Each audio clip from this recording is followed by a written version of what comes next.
Let me... Hello, everybody. Welcome to the Neo4j online meetups. I think this is number 52 that we're up to now. If this is your first time joining us, we'll do a little bit of housekeeping to start with. So our speaker today is Michael Hunger. I guess most people are aware of Michael. So Michael's going to be talking about correlating tags in Stackoverflow. And the talk has quite a bit of code in it for you to look at, and so to make sure that you can read that, you'll want to be setting your resolution to at least 720p so that you can see everything. I'm watching the YouTube live chat, so if you have any questions, you can ask those even on there, and I will watch that and ask Michael those questions. If you're watching this after the live stream, we'll put a link to the Neo4j community forum, and you can ask us any questions on there. With that, I guess Michael, maybe you can introduce yourself for those of you who haven't met you, and then you can take over the screen as well. Yeah, so my name is Michael Hunger. Many of you might know me. I've been with Neo4j for a very long time, and I have been working on lots of different places, so from data integration, Spring Data Neo4j, some kernel performance things, and so on. So, and for the last few years, I've been working in the developer relations team, and especially in developer relations engineering. That means that we are building all these integrations that make Neo4j really easy and fun to use, and you get all the cool stuff like APOC graph algorithms, desktop apps, and things like that, ETL tool from us. I just had a problem with the screen share, so let me figure that out. Okay, cool. So my Chrome didn't like the screen share, so let's try Chromium if this works better. Actually, we also have a very long history of Stack Overflow. So even wearing my Stack Overflow t-shirt today, so fitting. Nice. Let's get started on this. So if you have any questions, as Mark said, feel free to post them in the chat. Mark can answer them. And I'm trying to share my screen. Hopefully you can see me now. Mark, can you confirm that? Not yet. Still you. Oh, still me? Because it says it's sharing my screen. You're now presenting to everyone. It told me. Yeah, then you need to take on the left-hand side the screen share green icon. I don't know whether you. Yeah. Have you done that already? It said so. Let me see. You are presenting to everyone. Me presenting. Good question. But I can't also stop presenting, which is kind of odd. Hide participants, show participants. Did you already press the screen share on the left? Yeah, I pressed and I left the top bar that says you're presenting to everyone. So can you see my screen now, or still? No, still video. But the presenting to everyone is different than the screen sharing. The presenting to everyone is just forcing it to stay on you. Okay. Let's see. Screen share. But yeah, maybe I can, while we're figuring that out, I can share some of the stuff that we've done with Stack Overflow over the years. So we've done loads of different things. So we've done blog posts on this. We've done Graph Connect talks. So I'm sure there's a and mostly we tended to focus, I guess, originally was on loading the data using this data. So I'll share some of those links for you while we figure out screen share. Yeah, it seems that in Chromium the screen share button doesn't do anything, so I can click on it, but it does not work. So let me try Chrome again, and hopefully I'm more lucky there. Okay, so I shared a couple of things while we're waiting, because I'll put my video back on so you can at least see something. So let's see. Oh.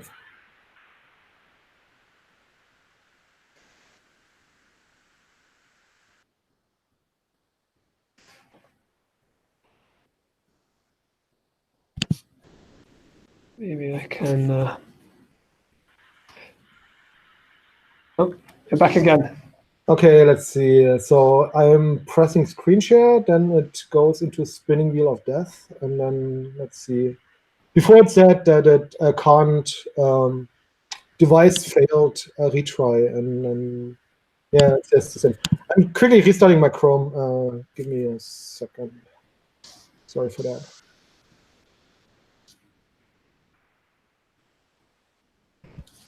Yeah. So while Michael's doing that, let me quickly show you the data model, or one of the data models that we've previously worked with. So if I share my screen instead. So this one on the screen right now, this was an early version of the data set. So we had used this one. So this is the import 10 million Stackoverflow questions into Neo4j in just over 3 minutes. So you can see we were, Michael, shout if you've got it working, and I'm just showing the model. And so we looked at how can you import this data using the Neo4j import tools. So this was like an early piece of work that Michael did. So you can see here roughly what structure we have. So we've got posts can have parent-of relationships in between each other, depending on where they are in the thread. You can have a post that is an answer to a question. A user can post a question. And then for the presentation that Michael's going to do today, we have the tag relationship. So this is, maybe I can show an example on Stack Overflow of what this looks like. So let's pick a question. So say if we pick this question here. So this is just something, this has nothing to do with Neo4j, just something I was searching before. So if I'm searching for installing specific package versions with pip, that's the question. This one here would be like a reply to that question. So that would be in the parent of. So the parent of this second question, or the ID for this second post would be the first one.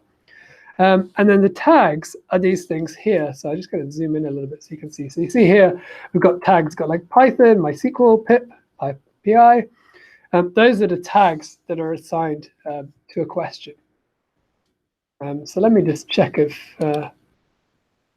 Michael is yeah, I'm back. Okay, so you're back. So let me stop sharing, and I'll head back to you again. So yeah, sorry for that. So this was the first time. So when I try to share the whole screen, it says device failed, and if I only want to share a window, it actually works. So I'll probably have to stay inside of the inside of Chrome. But okay. Anyway, so as Mark already said, we have a long history with this, and we also did a joint Graph Connect talk on data import, and Stackoverflow was our example there. So if you want to see that, that's also on the Neo4j blog. So we have the whole presentation there, and you can watch it, us two talking about data import. So the things that I want to talk about today happened actually not so long ago at Graph Connect again in New York. And after Graph Connect, we had this hackathon at the Stackoverflow offices, which was actually pretty cool because I kind of always wanted to see them, because I remember that Joe Spolsky had this really cool post about office spaces. And actually, they really did it. So they kind of organized the office space into like meeting rooms, but then you have these individual offices where everyone could work without disturbing others and without being disturbed, which was quite cool. And then they had on their walls like all the different Stack Overflow, Stack Exchange logos as well. So we had a lot of groups doing different things with Neo4j. We had about 100 attendees at the hackathon.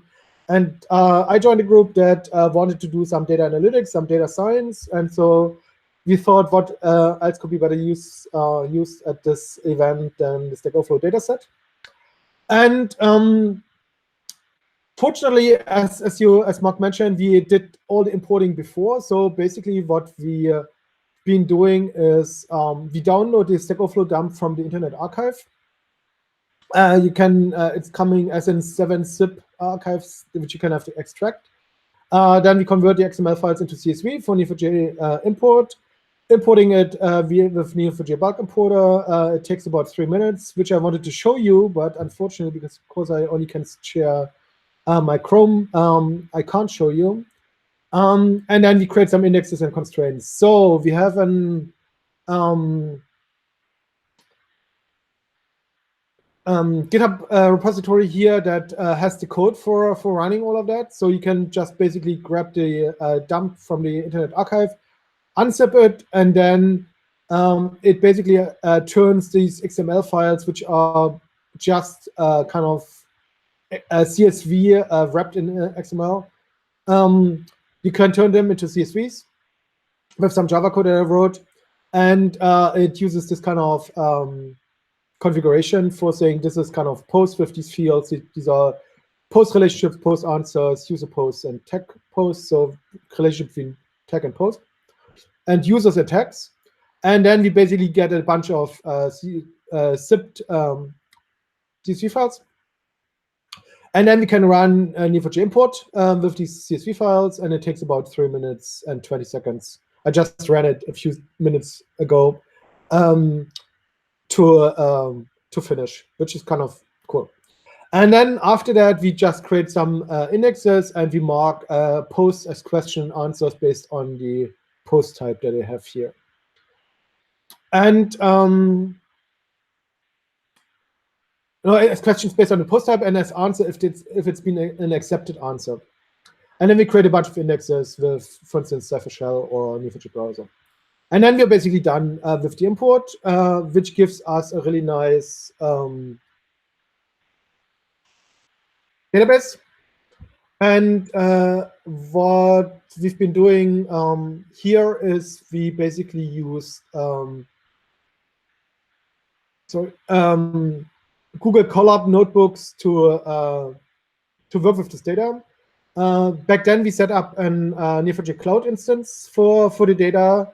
Unfortunately, as I noticed this morning, this cloud instance went away because our cloud team is currently migrating backends, and so this was decommissioned.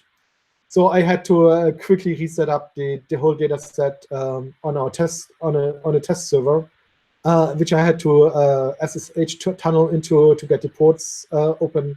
So it's a little bit less polished than I wanted it to be. But basically, you connect to your Neo4j instance, and then you can run things from the Google Colab. So the cloud team promised me that I get back a cloud instance next week, so I'm going to update this article next week to point to the new instance. So you can do it either yourself, or you can use the instance then going forward. And we use these Google Colab, which is basically Jupyter notebooks in the cloud, which is quite cool because they have all the features that you know from Google Docs. So you can collaboratively edit these, you can run cells individually, you can share it with other people, you can share it with groups or organizations and stuff like that. So basically, what we do, we install Python Neo and the Neo4j driver, and then look at the data. We also grab pandas and matplotlib to do some visualizations and connect to the database. So this connects to the database. Back then, it was like a cloud instance with this authentication, and then we can have a look at the data. So, and because I don't have the cloud database right now, I use my local instance. So if you look at this, you already see we have like 50 million nodes in here and 120 million relationships. And if I want to break this down, I can basically say how many tags do we have? So we have 54,000 tags. We have about 16 million questions. And for instance, 8 million users or so, 9 million users in this database. So, and we got this imported from the Stackoverflow dump in 3 minutes, which is quite cool. And now we can basically look at the data that's in there. So we can look at the distribution, because today we want to look at tags, right? So Mark already pointed out that every or most of the Stackoverflow questions actually have tags. And that's something that you can use to categorize them and to correlate them. And that's what we want to do today. So something we can do is you can look at like tag distributions, so we can see what are the top tags that are in our database.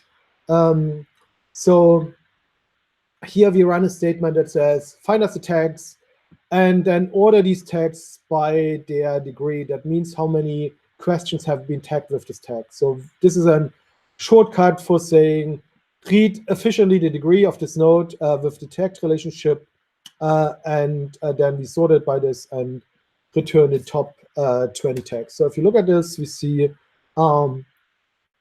as expected, JavaScript is on top with 1.6 million questions, then Java with 1.54 million questions, C#, and so on until the end.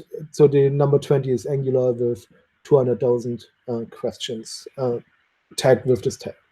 Okay, so we have a bunch of tags in our database, and some of them are heavily connected. So they are really basically dense nodes in our data. So here you see that kind of visualized as a plot, and you see that it's quite going. So because that's log scale, so it goes down pretty quickly, and you have this kind of power law distribution that you have a few tags that have a lot of connections, and then it goes down pretty quickly. And the things that we want to look at today is tag correlations. That means how can we compare questions based on shared tags. So that's to say, if I have a question which has a bunch of tags and other questions share parts of this kind of tag range of this question, then they're kind of similar, right? So for instance, if I have two questions that share the JavaScript tag, then they have a certain similarity. But if they also share, for instance, the React tag as well, then they are even more similar because they don't just share one tag, but two tags. So, and here we have a query that says, for a certain tag name. So in this case, we use, I think, because one of the people in the group was a Ruby person, we used Ruby as an tag, and so we just provide a parameter here that I just set to Ruby, and we say, okay, which questions are tagged with Ruby, and what else are they also tagged with? So what are the kind of co-occurring tags for this main tag, and let's see how frequently these other tags pop up. And if you've ever dealt with any Ruby code, you see that these answers are pretty explainable. Ruby on Rails is a very popular web framework. Active Record is a persistence layer. RSpec is an BDD testing or unit testing framework for Ruby. Arrays is a generic term. Ruby Gems, of course. Gem as well. Sinatra is a Ruby web framework. Hash is a Ruby hash, and probably also library. Device is also a library. Heroku was the first pass for Ruby, and Nokogiri as well, a library. So you see these are very reasonable correlations. So if we look at the Ruby tags, these are the tags that are most frequently occurring with the Ruby tag. And now we can also say, okay, I actually want to visualize this. So I take the same query, more or less, except we don't return the results as a tabular result, but we create a virtual relationship with those. So we basically connect this Ruby tag to the other tag with a virtual relationship, which we create with epoch function here. And we count how frequently these tags co-occur, so basically this frequency, and render this as a relationship for the top 50 tags. So if I run this, you see this visualization that basically says, here's my Ruby tag in the middle, and let me just disconnect result nodes. So you see that we now have like all these surrounding tags, and we can also visualize the frequency on these relationships. So you see these frequencies are in the thousands or tens of thousands of co-occurring with the Ruby tag. So that's kind of basically the similarity network that we want to look at between tags. So we basically only use questions as intermediary to kind of connect to tags. And we want to see what does this tag network look like in Stackoverflow. Okay. So continuing on this, we can also look at not just how frequently does this other tag occur, but how important is it itself. So not just how often does it come with my Ruby tag, but also how often is it used as a tag itself as well. So if I do this, then I get a little bit of a different order. So then I have, oops. I wanted to order by degree. I see that, for instance, JavaScript, Java, and so on immediately jump to the top, even if their frequency is really low. But if I order by frequency, then I see that some of those, like JavaScript, which have a lower co-occurrence, have a higher degree. So I can also take other metrics of the graph into my account. I could also do something like multiplying them or using something like this.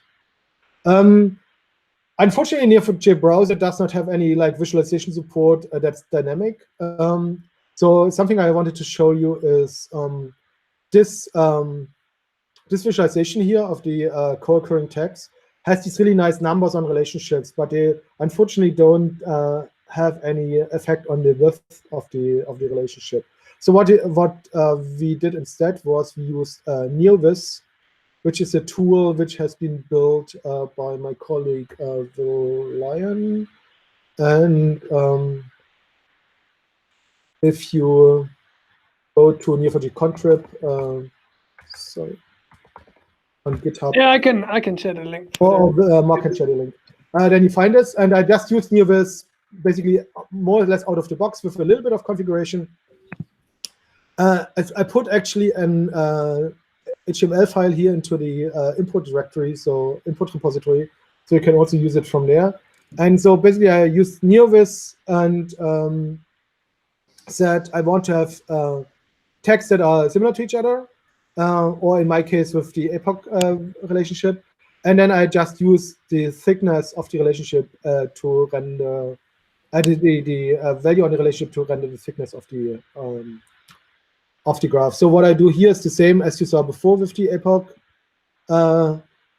relationship, only that I use log of frequency here, and then I get this kind of nice visualization that shows me how important or how frequent are these correlations between tags between Ruby and these other tags. So that's kind of nice. Okay. So the next thing that we looked at is similarity based on shared questions. So this takes us a little bit into the realm of how can I express similarity between entities. So there are a bunch of different similarity measures. And Mark and I have been working on adding the similarity functions and procedures to the graph algorithms library.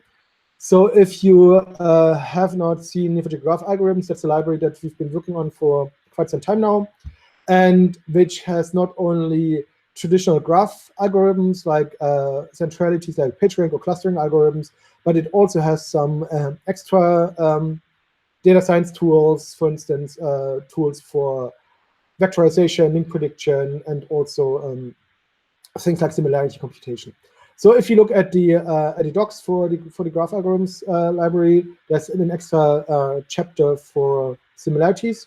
And so you see different similarities based on either shared categories. That's something that we want to use in our example today, but you can also use it for basically computing similarities between vectors of double values. So for instance, if you have an embedding or if you have some other feature vector, then you can use, for instance, cosine or Pearson or Euclidean similarity to compute similarity networks of nodes, which is quite cool way of taking disconnected entities and turning them into a graph that you then can use for querying and for running other algorithms on. Quick plug for graph algorithms. There's much more of this that than we will cover today. But if you're interested, you can already sign up for the upcoming graph algorithms book, which Mark and Amy wrote on this page. Or until then, you can also download the ebook on this page from on Neo4j.com. So that's what we're going to use now for computing similarity. So you see here that we are calling this Similarity Jaccard stream. So I'll explain a little bit more about this query in a second. So what we want to do is basically we want to treat questions that are shared by tags as a kind of categories. So kind of saying, okay, if a tag shares n categories with another tag, then the similarity is higher. So the card itself is defined as the, let's go here,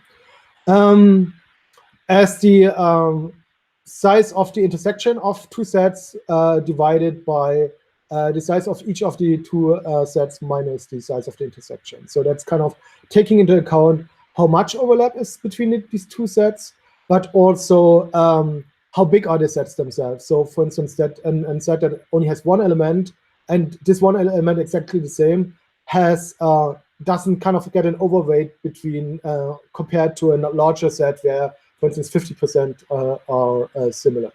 So you can run this either as a function in Neo4j. So wherever you want to run similarity computation, you can just run algo similarity Jaccard or Pearson or whatever, passing into lists. And so in this list, we have 1, 2, 3 and 1, 2, 4, 5. So we see 1, 2 is the overlap between the two. So the size of the overlap is 2, and we divide it by the size of the first set, which is 3 plus the size of the second set, which is 4. So in sum 7 minus the size of the overlap, which is 2. So we get 2 by 5, and then we get a 0.4 similarity between these two sets.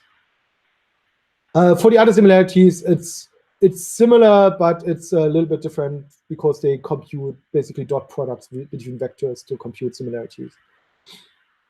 Okay, so we can run this as a function, but of course, for a larger data set, we don't want to compute like each pair manually. The interesting bit about these kind of similarity computations is that the amount of data that you look at explodes pretty quickly because it's an n-squared operation, because you have to compare every element with every other element to compute a similarity. And so we added some improvements and shortcuts to the procedure. So let me take this statement here and let's have a look at it. So, oops, so.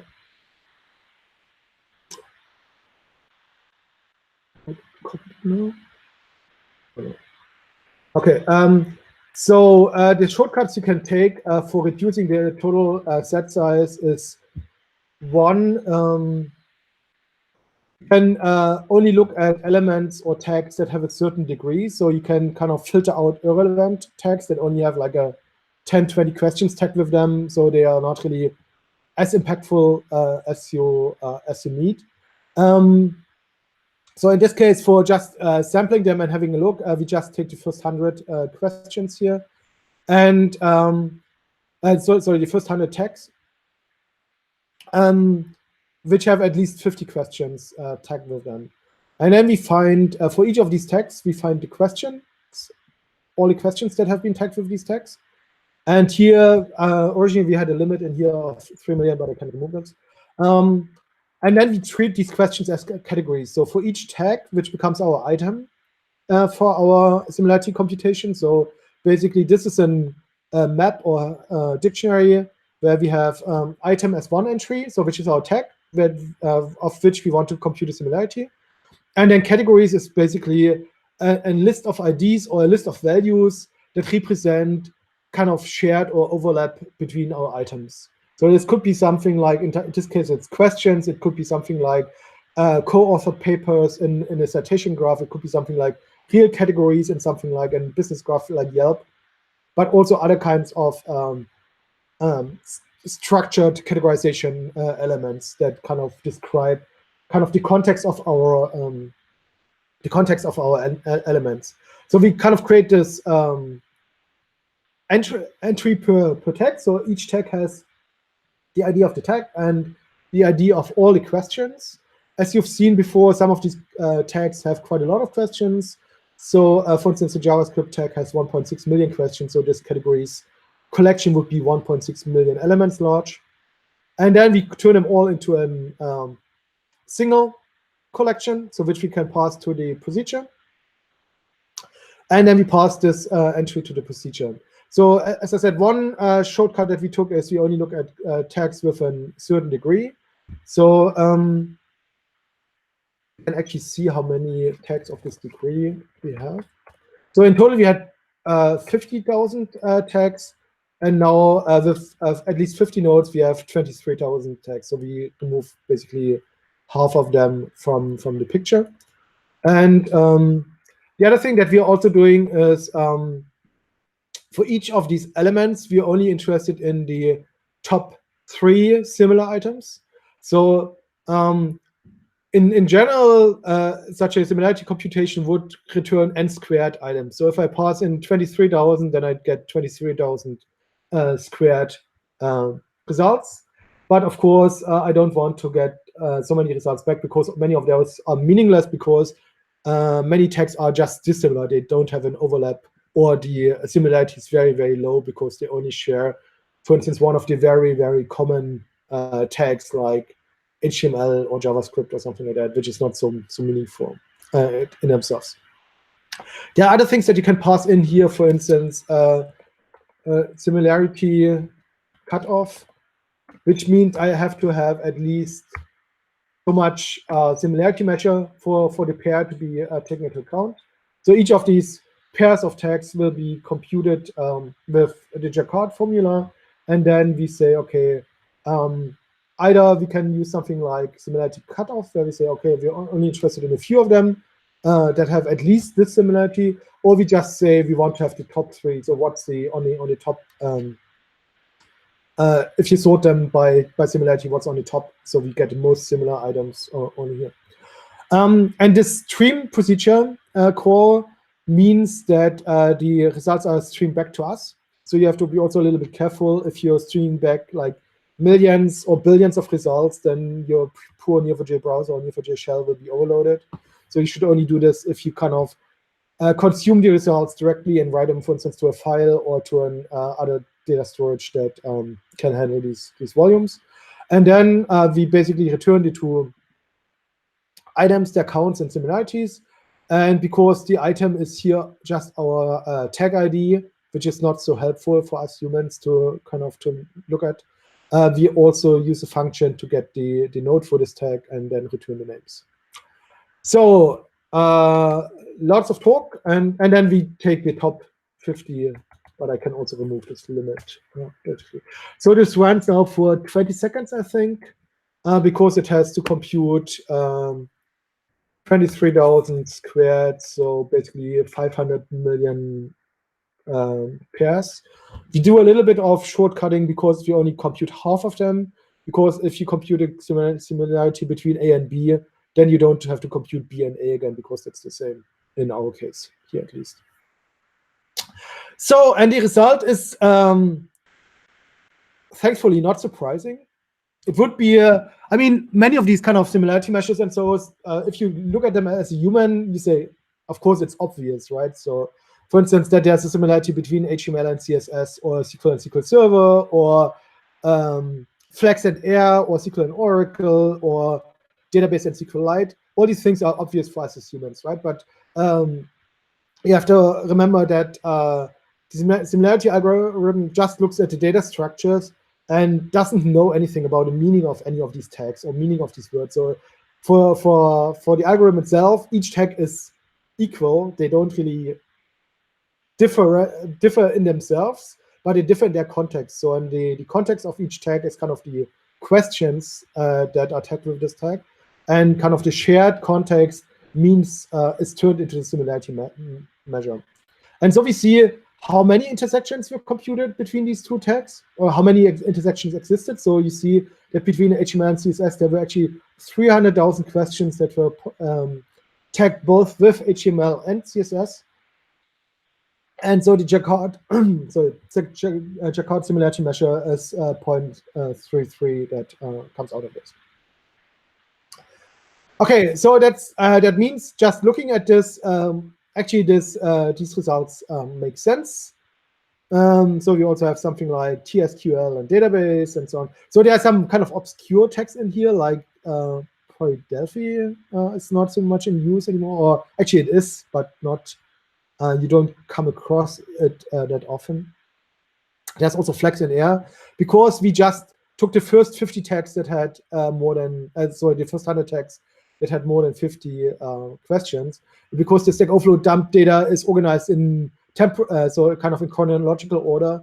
Of course, the first tags are also the oldest tags. So if you look at the tags how they were imported, then we see also that they are imported in the order that they were also created in Stack Overflow, because the first question that was tagged with this tag basically makes this tag become alive in the Stack Overflow database. So that's why some of this might be older than you would kind of expect. So compiler construction list is not something that's as frequently asked anymore, I think. Question for you, Michael, from Oleg. Is there a way to estimate the amount of memory needed to run the algorithm? Is it based on number of nodes or something like that? So I guess it's two parts to the question, right? There's partly the buildup of the data beforehand, and yeah, I mean, you can estimate it a little bit because you know how many items you have. So it's kind of n squared comparisons that it has to do. And the size of these categories also add up. We try to minimize them as much as possible. That's why we're also kind of just using IDs and nothing else. For memory requirements, I think the computation for the full Stack Overflow dataset that we ran back then had, I think, 8 GB of heap at the hackathon that we just used an AWS instance. So for the full computation, which is the 20,000 tags in total. So that's but it would be actually, that's a good point. We should probably add something to the algorithm library, Mark, that people can run and get an estimate of how much memory would this kind of take. Right. We also wanted to add something to the documentation of the graph algorithms library to discuss more of the hardware and memory requirements of the different algorithms as well. Good question, but unfortunately I don't have a really good answer. You can try to kind of incrementally increase the data set to get an understanding how much you need. But because it runs pretty quickly, even on these large data sets, so it's not too much effort to start with a smaller amount and then kind of, for instance, double the size for each run, and then you see kind of how it goes. Or you just run it and see when it fails, then you need either a smaller data set or more memory. Another question for you from Colin Goldberg. Have you tried running these algorithms while taking into account the date of questions and answers to only consider recent questions, for example? No, I haven't, but that would be something that would be pretty easy to do. So we could say where q.created@ is larger than a date, and now I have to kind of cheat a little bit because I don't remember the date format of the questions. So it's a string format, so we can just say if we want to have only newer questions, you can say, for instance, only questions from 2000. What's that? Something to set at my browser. We can say, for instance, we want to have only questions that are greater than 2016 or something like that. And then it would only include the questions that are younger than this. And it should then also run a little bit quicker because the lists of comparisons are smaller as well. Okay, so that's kind of some of the just making sense of the similarity bits. And now we can run this computation on the whole database. So I won't have you wait for this to complete. So I just talk about it basically. So it's in principle the same as we just ran, except that we don't have the limit, right? So I just removed the limit here. And otherwise, it's the same. And we call not Jaccard stream, but just algo similarity Jaccard, which is a procedure that writes the results back. And then we can again say we want to have top K. We can pass in similarity cutoff, and we can say I want to write this. What is it gonna write? Because similarity is not something that you write back as a node property, because it exists as a relationship between a pair of nodes. So what we do is we actually create a similarity relationships or similar relationships. So you can also specify the relationship type if you want to. By default, it's similar. And then you can return how many nodes it looked at, how many similarity pairs it got, what are the percentiles and standard deviation and minimum and maximum similarity that it encountered. And so on the test machine that I used back then, it ran for 13 minutes, but it only created 2,800 similarity pairs because my cutoff was too high. So there were not a lot of tags that had a 0.1 similarity.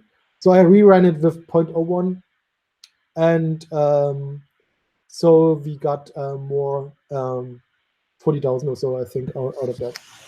Yeah, it's interesting. I guess you need to. So that's where the histogram is quite useful for figuring out what number you should set it as, because you can actually set your right to false, and it will literally just do the computation and show you the distribution. Yeah, that's quite useful. That's true, to get an overview, and then you can also pass in quite high cutoffs if you just want to see an overview, and then you see where it's basically what's the distribution of the similarity, right? So we try. I think we added already the same histogram to all the other algorithms now, so you can also get for centralities and others. I think also for cluster sizes, or you get also like a distribution, so you get a better understanding of your data. And if you pass right false, then it will just compute the metrics and not actually write anything to Neo4j. So you can even run it on a read-only database as well. And so it basically creates all these similar relationships, which I now already did in the back. So here we have our similar relationship. And let's see how many I have in the database now. So I just reran it with 0.01 as cutoff, so it's not 2,800 anymore, but it's 47,000 relationships. And so we can use this this new network of nodes now to do other fun stuff. So because we now kind of created an inferred network on top of our real data network. So you can imagine that our Stackoverflow data network is something like our domain data, which could be retail data or finance data or communication data or other things as well, networking data or IT infrastructure data. And then we can create like inferred networks on top of that, which basically span underlying data structures, because we kind of jump over, in our case, the question node and just create a tag-to-tag network. And you can imagine you can do the same on, for instance, a Twitter data set with a user-to-user network by looking at user similarities, or a business-to-business network on a Yelp data set where I use the categories for similarity measures, for instance, right? And then this is quite useful because those single type networks or monopod type networks are quite useful for running graph algorithms on, because many graph algorithms don't make a lot of sense when you run them on a multi-type network. Because what does it mean to have a high page rank if you have 10 or 20 different node types in your network? You have like users and products and orders and suppliers and categories and reviews and all the stuff, and then what does it mean that the node has a high page rank in this kind of network? So in many cases you want to have a single type network, to then say, okay, this product or this user has a really high page rank or really high centrality. So now we can use our similar relationship actually to run other stuff. So for instance, we can say, what's our, let's first look at some of the relationships. Also, again, to make sense of them and see if they are actually useful similarities. So remember, this is now written to the graph, so it's not virtual anymore. And I'm not sure why it takes so much time. Probably because it goes through network. Oh, my computer's too busy with the Hangout. Let's see. Should only take like a few milliseconds, but perhaps I broke something. And Chrome is also a little bit acting up. Chrome doesn't like that I have more than 150 tabs open. It's always complaining about that. Let's see. What is it doing? Anyway, so the other question that I had was, I want to see shortest paths in my network. Now I have this kind of similarity network. I can say, how close is actually Neo4j to HTML, right? So what's the shortest path between Neo4j and HTML? And if I run this, I see that from HTML, it goes via PHP, curl, REST. And then REST is the connection to Spring MVC, which is interesting. And then from Spring MVC via Spring Boot, Spring Data to Spring Data Neo4j, and then to Neo4j. So that's one shortest path, but we can also look at others. All shortest paths. Image 10. So we can also see, okay, this was the one that we saw, but they are all very similar. Let's see, something else coming here. Spring Data Neo4j seems to be pretty prevalent. Even via Mongo and JavaScript, we get via Spring Data Neo4j to Neo4j. Interesting. So that's something that we can do. The other thing, now that the query came back, I don't know why it took so long.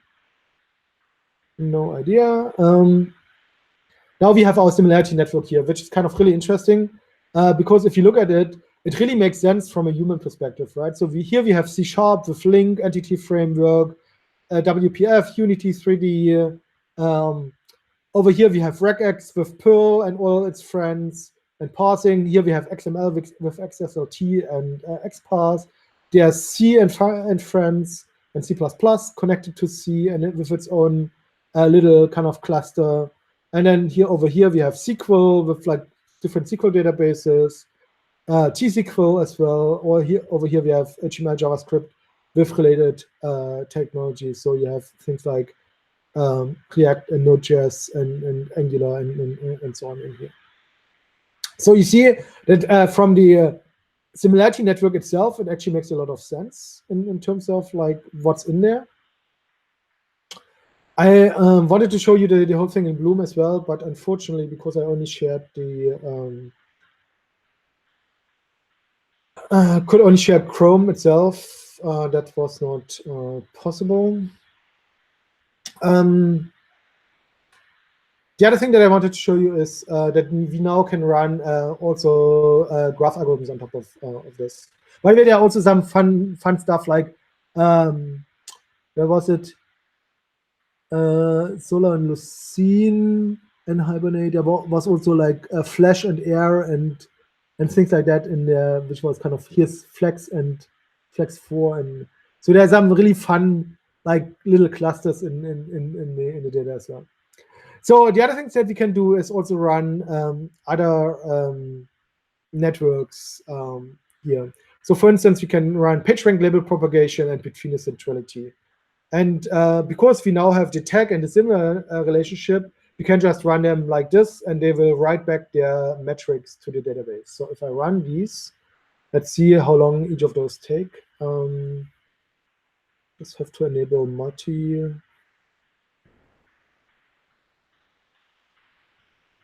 So because the network is actually not pretty large, even if the original data set from Stackoverflow is quite large, our similarity network is only 23,000 or so relationships, 40,000 relationships. So each of these algorithms is really quick to run. So if I were to run PageRank, it's only 1 second to run PageRank on my Similarity network.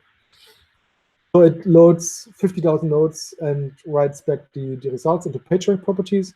And now we can see all these properties like PageRank, partition, and centrality are written back to our tags. So we can now look at the different tags and see what's their PageRank, what's their partition, what's their centrality, and so on. So for instance, now we can say, okay, I want to see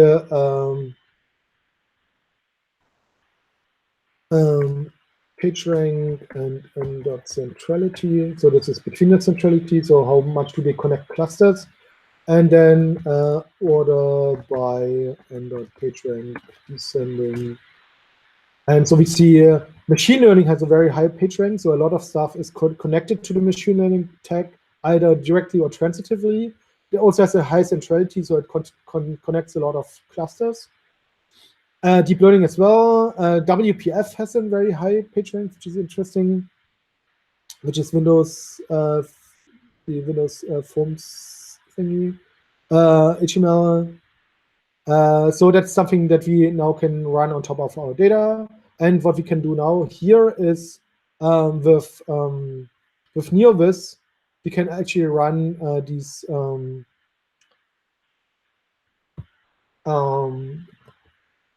the visualization on the graph with the PageRank and the other things in there. So we should actually now get a more colorful picture back, right? So we see that the nodes are colored by same cluster or same community. The width of the relationships is based on the score of the Similarity network, and the size of the nodes is based on PageRank, I think. Right? See? Yeah, based on PageRank. So, and then you can kind of make much more sense of this kind of Similarity network if you have a visualization like this available. Okay, and then of course you're free to do whatever you want to do with this Similarity network. So we can also say, okay, we want to use it, for instance, to feed into a machine learning model to identify or to train a model to say, okay, if I get this tag, which other tags should I, for instance, propose to someone who asks the question, which other tags are most similar and should be also proposed. For instance, if I tag a question with, let's say, Angular UI router, which is very specific, it could kind of say, okay, you should probably also tag it with AngularJS or something like that, right? Or with state, or with Angular UI, because the similarity is kind of inferring that as well. Okay, and the next thing that we did in the hackathon, actually we were quite productive in the hackathon, which was kind of cool, is we used a tool called Graphistry to visualize the data as well. Graphistry is a pretty cool tool for visualizing large sets of nodes and relationships. So it uses WebGL both for layouting and for rendering, so similar to Bloom. And it's been used quite a lot in things like network attack tracking for detection and things like that. The Graphistry is a startup that does some cool stuff, and now it also has built-in Neo4j support. But you need a license key for it, so you have to ask for a demo key or get a license key for that. So Leo, the founder of Graphistry, was there at our hackathon, and we said, okay, we always wanted to finish the Neo4j integration, so we sat down while we did the correlation stuff. Leo actually finished the Neo4j integration, and then we could actually connect Graphistry to our database and basically visualize the results. And here's an unfortunately only screenshot of the visualization, where you also kind of similar to the Neo4j one, but Graphistry scales to much higher volumes of nodes, so I can also pull in all 50,000 nodes here for the visualization as well, and millions of relationships. And then you kind of can either programmatically visualize, format and style the stuff, or using these histograms where you say, okay, page rank should become the node size, and a partition should become the node color, and the score on the relationship should become the width of the relationship, or the color of the relationship, and so on. So that's kind of the things that we also did. And with that, I'm at the end of my short presentation. Any other questions? Say short. We've done 56 minutes already. Yeah, but in the beginning, I had to mess up with the sharing. So we got another question from Oleg. Could a similarity algorithm be used to find similar questions given a list of tags? Given question. Yep. That's true. So you could find similar questions by a list of tags, either just by using something like collaborative filtering. Let's say I find I have a tag. Oh no, sorry, I have a question, Q1, which is kind of tagged by a tag, and then I have a question Q2, which is also tagged by this tag. So for instance, I have, imagine I take a random question with Q1 and 10, let's take 10 questions, and then we do Q1.title, Q2.title, count star, order by. But yeah, we could also, I guess apart from that approach, you could also just switch the Jaccard similarity approach. So instead of exactly, so that's one option, that you can just use questions with collaborative filtering. But then with Jaccard, you would just switch around the order basically. So then not the tag is your item that you want to look at, but the question is your item that you want to look at. So if you look at this, we did the testing here. Basically, the only thing that you have to switch around is here, item becomes ID of Q, and categories become ID of T. And then you're already there. So we could actually run even the similarity algorithm here. See, and just flip this around.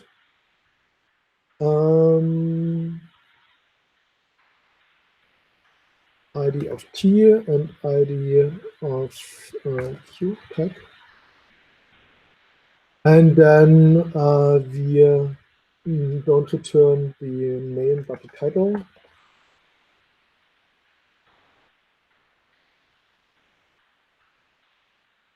First question, second question. And so it should find us questions that should be similar. Let's see. But yeah, these algorithms basically allow you to do any sort of cipher wizardry first, as long as what you end up with is a map with an item, with a number, with a long number, and then a categories with an array of other values. You can literally, however you get the data into that format, doesn't really matter. Yeah. You can do kind of arbitrary queries before that. Yeah.